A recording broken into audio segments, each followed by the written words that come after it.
अस्सलाम वालेकुम, मैं हूं गुलाम नबी।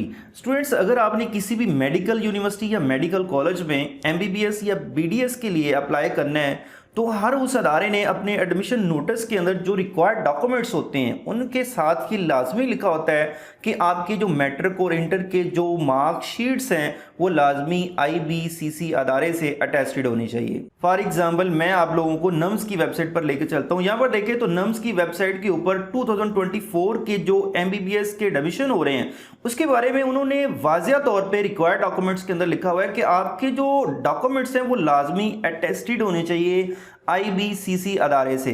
तो इस वीडियो में हम डिटेल के साथ जानेंगे कि क्या स्टेप्स हैं, किस तरह से हम अपने जो डॉक्यूमेंट्स हैं वो आईबीसीसी अदारे से टेस्टेड करवाएंगे। तो इस वीडियो में मैं आप लोगों को A to Z complete procedure step by step समझाने वाला हूं कि किस तरह से आप लोगों ने अपने जो डॉक्यूमेंट्स हैं वो अटेस्टेड करवाने हैं। तो वीडियो की तरफ आगे बढ़ने से पहले अगर आपने इस चैनल को सब्सक्राइब नहीं किया तो सब्सक्राइब कर लें ताकि इस तरह की लेटेस्ट इंफॉर्मेशन आप लोगों तक पहुंचती रहे। तो चलें प्रोसीजर को समझते हैं कि क्या प्रोसीजर है आईबीसीसी अदारे से अपने डॉक्यूमेंट्स जो हैं अटेस्टेड करवाने के।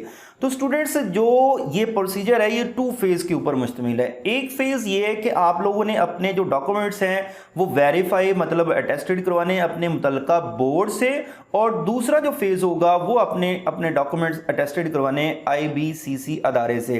तो स्टेप बाय स्टेप हम पहले फेज को पहले देखेंगे और फिर दूसरे फेज को देखेंगे। पहला फेज बोर्ड वाला पहले ही करना होता है और जो फेज दूसरा हमारा है आईबीसीसी वाला वो हमने दूसरे नंबर पे परफॉर्म करना होता है। तो अब जो है वो पहला फेज समझते हैं जो बोर्ड वाला काम हमने करना है। तो उसके लिए करना क्या है, सबसे पहले आप लोगों ने अपने मुतल्लिका बोर्ड की वेबसाइट पर चले जाना है। फॉर एग्जांपल, आप लोगों का जो मुतल्लिका बोर्ड है अगर वो साहिवाल बोर्ड है तो आप अपने साहिवाल बोर्ड की वेबसाइट पर चले जाएंगे, और अगर आपका लाहौर बोर्ड है तो आप लाहौर बोर्ड की वेबसाइट पर चले जाएंगे।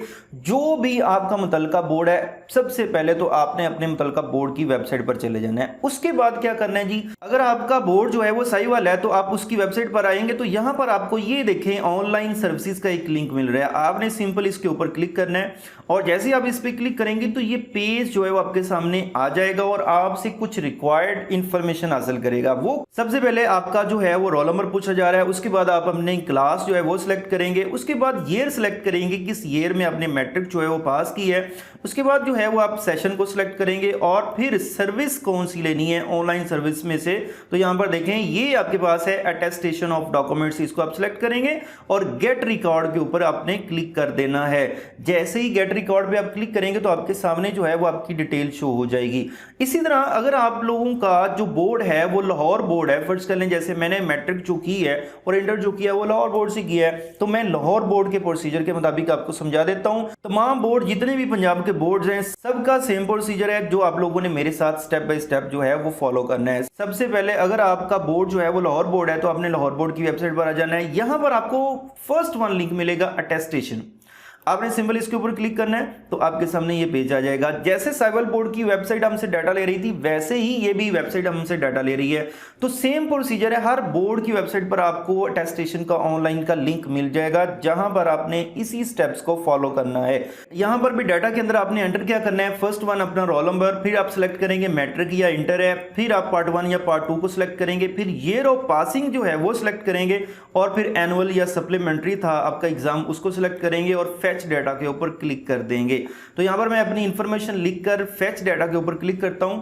जैसे ही आप फेच डाटा के ऊपर क्लिक करेंगे तो आपका डाटा जो है वो आपके सामने शो हो जाएगा। इसका मतलब आपका डाटा ये वाला एक्यूरेट जो आपने एंटर किया है उसके अकॉर्डिंग आपका नाम, आपका फादर नेम, आपकी रजिस्ट्रेशन डेट और आपकी डेट ऑफ बर्थ आपको शो हो रही होगी। उसके बाद कुछ और इंफॉर्मेशन आपने एंटर करनी है। नीचे आपसे पूछा जा रहा है जी आपने अपना जो है वो मोबाइल नंबर एंटर करना है। कॉपीज जो हैं वो आपने सेलेक्ट करनी है कि कितनी कॉपीज जो हैं वो आपने अटेस्टेशन करवानी है। उसके बाद आप लोगों ने यहां से सिलेक्ट करना है कि आप किस चीज को जो है वो अटेस्टेड करवाना चाह रहे हैं। तो यहां पर देखें attestation of result card, attestation of certificate for IBCC. तो आप लोगों ने चूंकि मैट्रिक की सनद आप लोगों ने करवानी है या आपने मार्कशीट करवानी है तो उसके अकॉर्डिंग आप उसको सिलेक्ट कर लेंगे। तो मोस्टली स्टूडेंट्स की जो सनद जो है मोस्टली स्टूडेंट की जो मैट्रिक की सनत आ चुकी होती तो आपने सर्टिफिकेट सेलेक्ट करना है, अदरवाइज आपने रिजल्ट कार्ड जो है वो सिलेक्ट कर लेना है। जैसे ही आप सिलेक्ट करेंगे तो नीचे आपसे पूछा जा रहा है part 2 result card serial number. Serial number एक होता है जो आपके रिजल्ट कार्ड के ऊपर होगा, वो आपने लगा देना है। उसके बाद आपने अपना पोस्टल एड्रेस लिखना है और प्रोसीड नेक्स्ट के ऊपर क्लिक कर देना है। जैसे ही प्रोसीड नेक्स्ट के ऊपर आप क्लिक करेंगे तो आपके सामने आपका नेम, आपका father name, date of birth, आपका मैट्रिक का रोल नंबर और एग्जाम इंफॉर्मेशन आ जाएगी और अटेस्टेशन टाइप आपके सामने आ जाएगी और आपका पोस्टल एड्रेस, मतलब जो डिटेल आपने एंटर की होगी वो आपके सामने शो हो जाएगी। उसके बाद आपने सबमिट के ऊपर क्लिक कर देना है और आपके पास दो चीज़ें डाउनलोड होने के लिए आ जाएंगी, एक आपका चलान, फी चलान, और दूसरा आपका मैट्रिक का एप्लीकेशन फॉर्म आपके सामने डाउनलोड हो जाएगा। इसी तरह ये सबमिट कर लेने के बाद आपने फिर इंटर के लिए जो है वो डाटा एंटर करना है और इसी तरह आप उसका भी डाटा एंटर कर लेंगे और यहाँ पर आ जाएंगे और सबमिट के ऊपर क्लिक करेंगे तो इसकी एप्लीकेशन भी जो है वो सबमिट हो जाएगी। और फिर आपने इंटर का भी एक एप्लीकेशन फॉर्म और एक उसका चलान फॉर्म डाउनलोड कर लेना है। मतलब ये कि मैट्रिक का डाटा एंटर करने के बाद भी आपके पास दो चीजें आनी है, वो कौन सी? मैट्रिक का चलान फॉर्म और मैट्रिक का एप्लीकेशन फॉर्म। और नंबर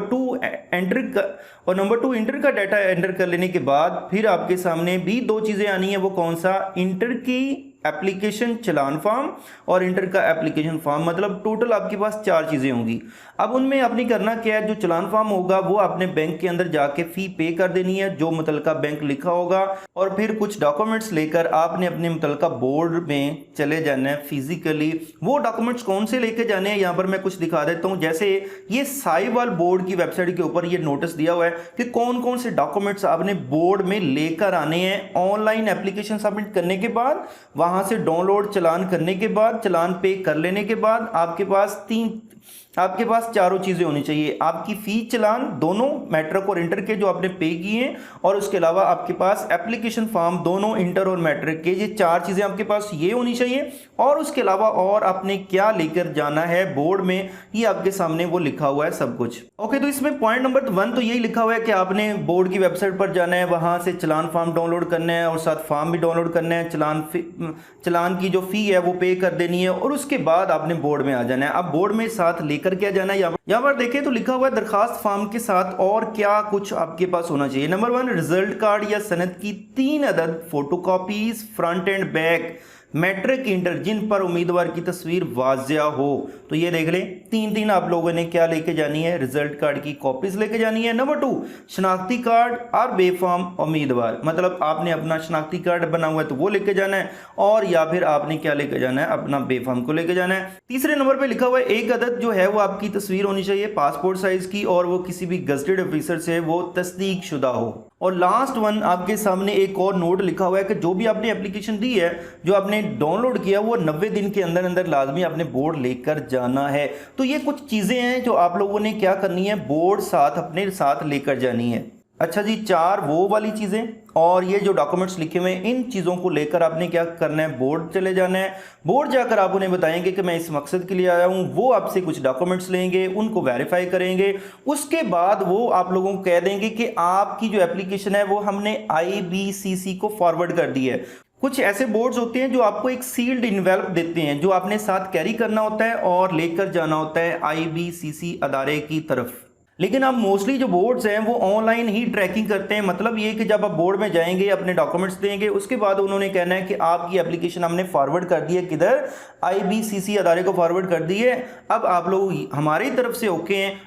उसके बाद IBCC जो अदारा है उसके साथ हमारा प्रोसेस जो है, जो फेज नंबर 2 है वो शुरू हो जाता है। अब जो फेज नंबर 2 है कि हमने IBCC अदारे से किस तरह से अपने डॉक्यूमेंट अटेस्टेड करवाने हैं और क्या तरीकाकार है, उस चीज को समझते हैं। सबसे पहले आप लोगों ने गूगल पर सर्च करना है IBCC, ये कीवर्ड सर्च करेंगे, आप इसकी वेबसाइट पर यहाँ पर आ जाएंगे। जैसे ही वेबसाइट सर्च करेंगे आपके सामने ये वाला पोर्टल जो है वो ओपन हो जाएगा और यहाँ पर देखिए तो आपके सामने एक ऑप्शन मिल रहा है अटेस्टेशन। आपने सिंपल इसके ऊपर क्लिक करना है। जैसे ही इसके ऊपर क्लिक करेंगे ये वाला पेज शो होगा। तो यहाँ पर आपने क्या करना है, या तो आपने अकाउंट बनाया हुआ तो लॉगिन करेंगे, चूंकि हमने अकाउंट नहीं बनाया हुआ तो हमने क्या करना है, रजिस्टर के ऊपर क्लिक करना है। वहाँ पर आप अपनी मुतलका डिटेल्स जो है वो एंटर करेंगे और आपका अकाउंट बन जाएगा। अकाउंट बन जाने के बाद आपने लॉगिन कर लेना है। लॉगिन करने के बाद आपसे सबसे पहले तो वो पूछेगा आपकी पर्सनल डिटेल, वो आपने एंटर कर देनी है। उसके बाद आपसे पूछी जाएगी एजुकेशनल डिटेल, आपने मैट्रिक और इंटर दोनों की एजुकेशनल डिटेल जो है एंटर कर देनी है। एजुकेशनल डिटेल एंटर कर लेने के बाद आपके पास 3 ऑप्शन होंगे कि क्या आपने इस्लामाबाद से अटेस्टेड करवाना है, जो क्विक सर्विस है, एक ही दिन में अटेस्टेशन हो जाती है। दूसरा आपके पास ऑप्शन होगा क्या आपने कोरियर के जरिए अटेस्टेशन करवानी है। कोरियर का मतलब आप डॉक्यूमेंट उन्हें सेंड करेंगे और डॉक्यूमेंट्स उनके पास पहुंच जाएंगे, फिर वो अटेस्ट करके आपको वापस रिटर्न भेज देंगे आपके एड्रेस के ऊपर। और थर्ड वन, क्या आपने अपॉइंटमेंट बुक करवानी है। अपॉइंटमेंट बुक करवाने का मतलब क्या है, आप खुद IBCC अदारे में खुद जाएंगे और वहां पर अपने डॉक्यूमेंट्स लेकर जाएंगे और वहां से अटेस्टेशन करवाएंगे। ओके, फर्स्ट कर लें आपने ये ऑप्शन चूज किया क्या कि आपने खुद अपॉइंटमेंट जो है वो बुक करवानी है, उस ऑप्शन को चूज करेंगे। चूज कर लेने के बाद आपसे पूछा जाएगा कि आपने कौन से ऑफिस में आना है। इनके डिफरेंट सिटीज के अंदर या डिफरेंट प्रोविंसेस के अंदर जो है वो सेंटर बने हुए हैं। मतलब पंजाब के अंदर तो लाहौर में है, इस तरह कोयटा के अंदर भी है, पेशावर के अंदर भी है, इस्लामाबाद में है। तो मल्टीपल जगहों पे इनके जो है वो सेंटर हैं, मतलब ऑफिसेज हैं। उनमें से किसी एक को आप चूज करेंगे। चूज कर लेने के बाद आपसे पूछा जाएगा डेट सेलेक्ट करें जिस डेट को आप लोग आना चाह रहे हैं। फिर आप जो है वो डेट को सिलेक्ट करेंगे। अब डेट जो आप सिलेक्ट करेंगे अगर उसमें अवेलेबिलिटी हुई तो सिस्टम आपको ओके कर देगा, अदरवाइज आपको और डेट सिलेक्ट करनी होगी। तो डेट आप सिलेक्ट करेंगे। ये तकरीबन 20 से 30 दिन का टाइम आपको मिलता है अपॉइंटमेंट जब ऑनलाइन यहाँ पे बुक कर रहे होते हैं। ठीक है, आप अपनी डेट सेलेक्ट करेंगे, डेट के बाद आप टाइम सेलेक्ट करेंगे, उसके बाद आप अपनी एप्लीकेशन जो है सबमिट करेंगे। सेव सबमिट करने के बाद आपके सामने ऑप्शन आएंगे, वो कौन से, आप अपनी एप्लीकेशन फॉर्म डाउनलोड कर सकते हैं, आप चलान फॉर्म डाउनलोड कर सकते हैं। आपने वहां से चलान फॉर्म डाउनलोड करके बैंक के जरिए भी पे कर सकते हैं। उसके अलावा आपको वहां पर आपकी PS ID मिल रही होगी जिसकी मदद से आप इजी पैसा की मदद से भी आप अपनी फी जो है वो पे कर सकेंगे। मतलब ये कि आप चलान फॉर्म डाउनलोड करके किसी बैंक में भी फी पे कर सकते हैं या फिर आप ऑनलाइन इजी पैसा के जरिए भी, जैसे हम PPSC की जो है फी पे करते हैं, इसी तरह सिंपल आपने इजी पैसा पे जाना है। वहां पे वन लिंक का ऑप्शन आपको मिलेगा। वन लिंक में आपने वो PS ID अपनी लगा देनी है। आप जैसे ही डाटा फैच पर क्लिक करेंगे आपके सामने आपकी फी आ जाएगी, आपने पे कर देनी ऑनलाइन ही। ओके, तो दूसरे फेज में आपने किया क्या, आप IBCC वेबसाइट पर गए, वहां पर अपना अकाउंट क्रिएट किया, अपनी पर्सनल इंफॉर्मेशन दी, अपनी एजुकेशनल इंफॉर्मेशन दी, कौन सा मेथड लगाना है वो आपने चूज किया। मतलब आपने खुद अपॉइंटमेंट लेनी है, फिर डेट सेलेक्ट की, फिर टाइम सेलेक्ट किया। उसके बाद आपने अपनी एप्लीकेशन सेव कर दी। आप अपनी एप्लीकेशन को पहले रिव्यू कर लीजिएगा सबमिट करने से पहले। अगर आपने फी अपनी पे कर दी तो उसके बाद आपने देखा कि आपने कोई डिटेल जो है वो रॉन्ग एंटर की है, तो फिर आप अपनी एप्लीकेशन ऑनलाइन वहां से कैंसिल भी कर सकते हैं। लेकिन अगर आपने अपनी एप्लीकेशन को कैंसिल किया तो फिर क्या होगा, आपने जो फी पे की होगी वो आपकी ज़ाया हो जाएगी, आपको दोबारा से फी जो है वो पे करनी पड़ेगी। ओके जी, आपने IBCC की फी भी फर्ज कर ले ऑनलाइन पे कर दी इजी पैसा के जरिए। फिर आपने करना क्या है, वहां से अपनी एप्लीकेशन फॉर्म को डाउनलोड कर लेना है और उसके अलावा अपने ओरिजिनल डॉक्यूमेंट्स लेकर उस डेट को आपने उस ऑफिस के अंदर चले जाना है जो ऑफिस आपने ऑनलाइन सेलेक्ट किया है। वहां पर जाकर आपने बताना है मैं इस मकसद के लिए आया हूँ। वो बोर्ड काम ही यही कर रहा है, तो तमाम स्टूडेंट्स जो वहां पर होंगे वो अपनी अटेस्टेशन के लिए आए होंगे। आप लोगों को वहां से आपके डॉक्यूमेंट्स ले लिए जाएंगे। आपके डॉक्यूमेंट्स लेने के बाद 3 से 4 घंटों में आपको मैसेज आ जाता है और वहां से आप अपने डॉक्यूमेंट्स जो हैं वो रिसीव कर सकेंगे। और इस तरह से आपके जो डॉक्यूमेंट्स हैं वो IBCC अदारे से अटेस्टेड हो जाएंगे। तो ये कंप्लीट प्रोसीजर था जो स्टेप बाय स्टेप मैंने आपको गाइड किया कि आपने किस तरह से अपने मैट्रिक और इंटर की मार्कशीट्स जो हैं वो IBCC अदारे से अटेस्टेड करवानी है। हाँ, एक और बात आपके सामने, जब आप अकाउंट क्रिएट कर रहे होंगे, अपनी एप्लीकेशन सबमिट कर रहे होंगे, वहां पर आपके सामने ऑप्शन होगा कि क्या आपने ओरिजिनल मार्कशीट अटेस्टेड करवानी है या उसकी कॉपी करवानी है।